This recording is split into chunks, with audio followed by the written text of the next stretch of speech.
Hey there, cool cats. How's it going today? It is me, Zach, with the channel of Mr. Cats and Guns, with my lovely cat who is in heat right now. Gotta worry about that. And today I wanted to talk about one of the guns I'd actually just got at a previous gun show. If I can just reach over here. Yeah. SKS M59/61.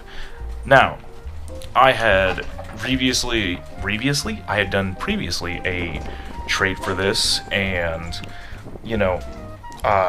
had some issues whenever I got it because they had a different gas tube on it, and the gas tube had like a little Picatinny rail on the top, and it was god awful to say the least. But the thing is it wasn't cycling, so the issue with that is when your gun doesn't cycle and it is semi-automatic,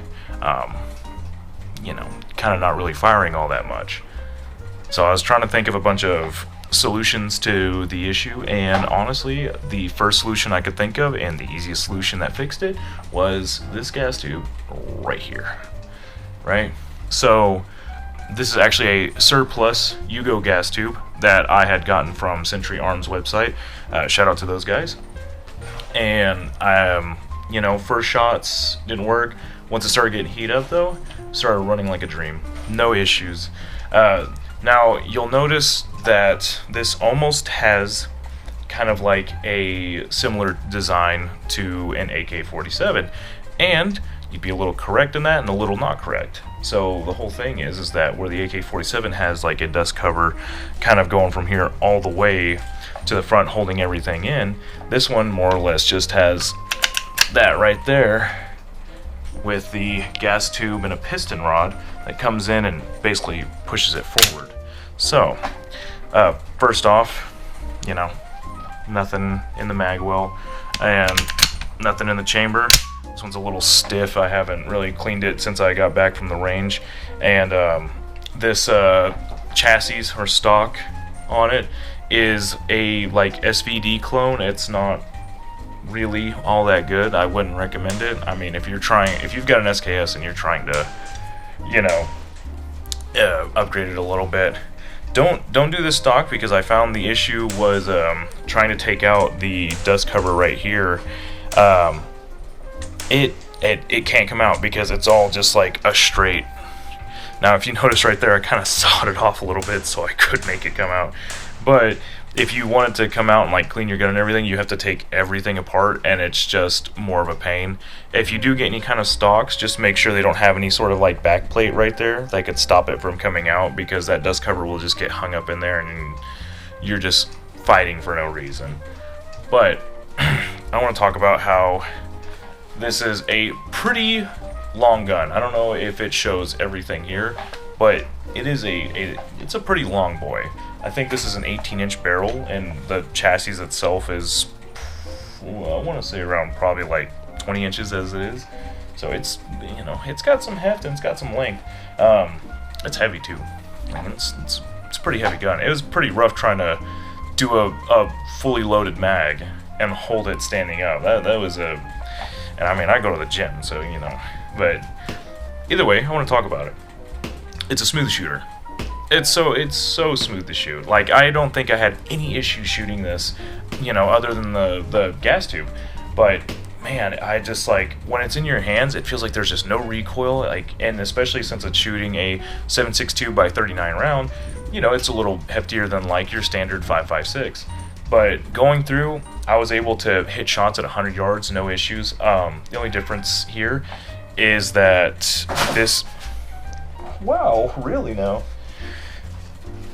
this dust cover right here is actually also a Picatinny rail, but there's a little hole in the bottom, which I would show you if I wasn't in such an awkward position. You just have to believe me on this one. There's a little hole in the bottom you could peek through, and that goes all the way to the irons that you can see through. And at first it was super awkward, not much enjoying it, but once you get used to it, it's easy. I mean, it wasn't that bad. Would I get rid of it? Yes, 100%. I'm already looking at trying to, or at least putting a red dot on it, at least, just something to kind of take up that space, because it's just not fun to deal with. Now, the chassis that came with this, or the stock, I should say, so all of this right here, this SVD looking bullshit, you know, I had so many issues with it because I didn't like it, and then it had like a little cheek pad right here, but the cheek pad was just so unwieldy and unforgiving, like it just felt like someone was just slapping me in the face every time I shot. And a gun with no recoil, you know, that means a lot. So, and on closer inspection, I was like, you know what? I'm getting rid of it. Because, you know, whenever you're aiming down an SKS, you gotta really, really get in there. Like, I don't know if you can see this right now. I see these sights very flush, being that close. So when a cheek pad is right there, and you gotta, you know, put your head down there, it becomes more unwieldy. So I took off the cheek pad, and ever since then, loved it. It's been great. It has given me no issues. Hi, Biscuit. You wanna say hi? Oh, yeah? But I've taken this out to the range twice. No, I'm lying.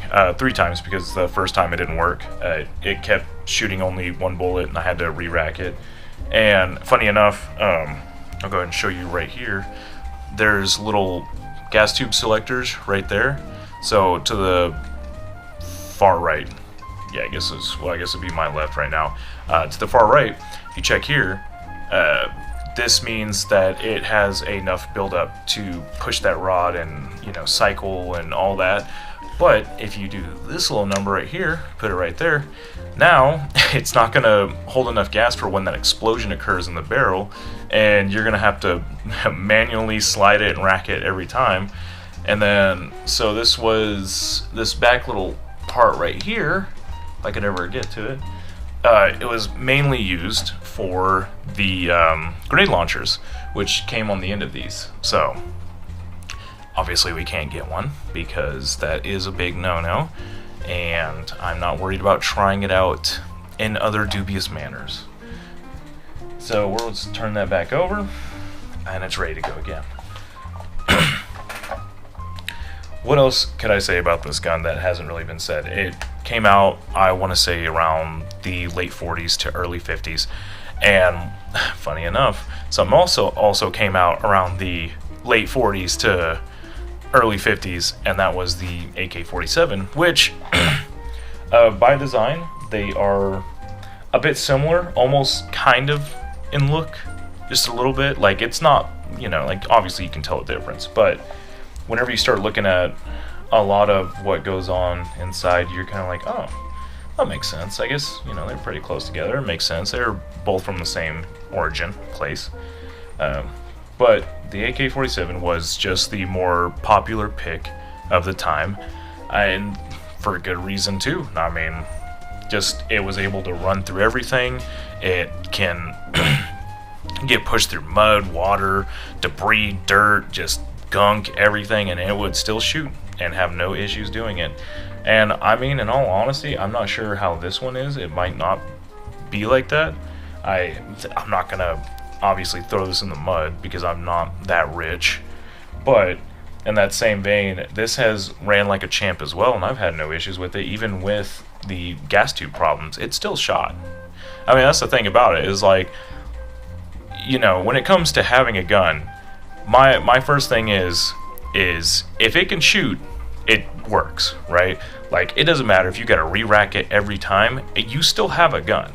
Now, if it can't shoot, that's where the issue lies, because now you've got a useless piece of metal until you figure out what the issue is. But this was still going even with the gas tube problems, and it was such an easy fix and cheap too. Like, I spent more on shipping for this part than the part itself. That's if that says anything. But overall, you know, eventually the Russians kind of done away with the SKS. They're just like, oh, you know, I mean, we can just use the AK. Niet, AK is fine. But for this, it kind of saw very limited use. Nobody really wanted them, and so after a while, they kind of started importing them, throwing them around. Yugoslavia started making their own. This would be this one right here, the Zatava M59. And Norinco, which is the Chinese company that makes knockoffs as well, also started making some. And you know, I mean, it's such a tried and true design. There's nothing really crazy that goes on in here. There's the bolt carrier group that goes about, it's in here, yeah. The bolt carrier group goes right here. Spring, just a dust cover, gas tube with the piston rod, and then you know, the barrel. I mean, it's fairly a simple design, in all honesty, but it's such a effective design that you know, it got really popular in some of the hunting world around, you know, Canada, America. I'm not really sure about Mexico, but in a lot of those places. So it's stood up the test of time, I should say that much. Closing thoughts on this: I love it. It's a great gun. It's a smooth shooter, no issues. Should I like? Should you be pining for one? Should you be going out there looking for this gun right now? No, you don't have to. You know, it comes down to a little bit of flavor. In all honesty, if you're trying to look for a first shooter that's something you can handle, and you know, haven't really ever done anything, you want to protect your cats, obviously, go for something like an AR, you know, AR-15, a little handgun, just something that makes sure that you're ready for the worst scenario, you know. And here's the thing about it: it's not the fact that you need it when you don't. It's the fact that you want to have it when you need it. And that's kind of the biggest issue, you know, and that's the big issues we've been going around. But, you know, I enjoyed this rifle.